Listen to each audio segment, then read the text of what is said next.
ഇപ്പോഴത്തെ പ്ലാനിന്റെ സ്ഥിതി എന്താണ്? 38% ഈ ജനുവരി 31 ആകുമ്പോഴേക്കും പ്ലാനിന്റെ എക്സ്പെൻഡിച്ചർ 38%. ഇനി ചെലവാക്കാനുള്ളത് ഒരു മാസമാണ്. മാർച്ച് ഫസ്റ്റ് വീക്ക് ആകുമ്പോഴേക്കും ഇലക്ഷൻ ഡിക്ലെയർ ചെയ്യും. അപ്പൊ കേരളത്തിന്റെ തന്നെ ചരിത്രത്തിലെ ഏറ്റവും മോശം പ്ലാൻ എക്സ്പെൻഡിച്ചർ നടത്തിയ ഒരു വർഷമാണ്. ഏറ്റവും മോശം പ്ലാൻ എക്സ്പെൻഡിച്ചർ.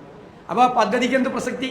ആ പദ്ധതിയുടെ വിശദാംശങ്ങൾ കഴിഞ്ഞ പ്രാവശ്യം 70 കോടി വെച്ചത് ഈ പ്രാവശ്യം 80 കോടിയാക്കുന്നു.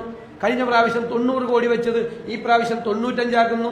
കഴിഞ്ഞ പ്രാവശ്യം 100 കോടി വെച്ചത് 150 ആക്കുന്നു. ഈ 70, 80, 90, 100 വെച്ചെടുത്ത് 38% ചെലവാക്കിയിരിക്കുന്നത്. 38%. മാത്രമല്ല ഈ 5 വർഷക്കാലത്തിനൊരു പ്രത്യേകതയുണ്ട്. ആകെ ഈ പ്ലാന്റെ സൈസ് വർദ്ധിക്കുന്നില്ല. ആകെ ഈ വർഷമാണ് ഒന്ന് വർദ്ധിപ്പിച്ചത്. ഈ 25-26 മാത്രം. ബാക്കി 30,000 കോടി എന്നുള്ള സ്റ്റാഗ്നന്റ് ആയിട്ട് പോവാണ്. മനസ്സിലായേ? എല്ലാ സർക്കാരുകളും വന്ന് പിരിഞ്ഞു പോകുമ്പോഴേക്കും പ്ലാനിന്റെ സൈസ് ഒരു 15-20% വർദ്ധിക്കുമായിരുന്നു. ഇവിടെ പ്ലാനിന്റെ സൈസ് അങ്ങനെ തന്നെ പോവാണ്. എന്നിട്ട് ഇപ്പൊ ഒരു 2,000 കോടി കൂട്ടിയായിരുന്നു.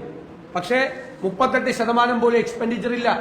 കഴിഞ്ഞ വർഷം ഭീകരമായിട്ടാണ് 50%-ഓളം പ്ലാൻ സൈസ് കട്ട് ചെയ്തു. പരിതാപകരമായ അവസ്ഥയിലാണ് കേരളത്തിലെ സാമ്പത്തിക രംഗം.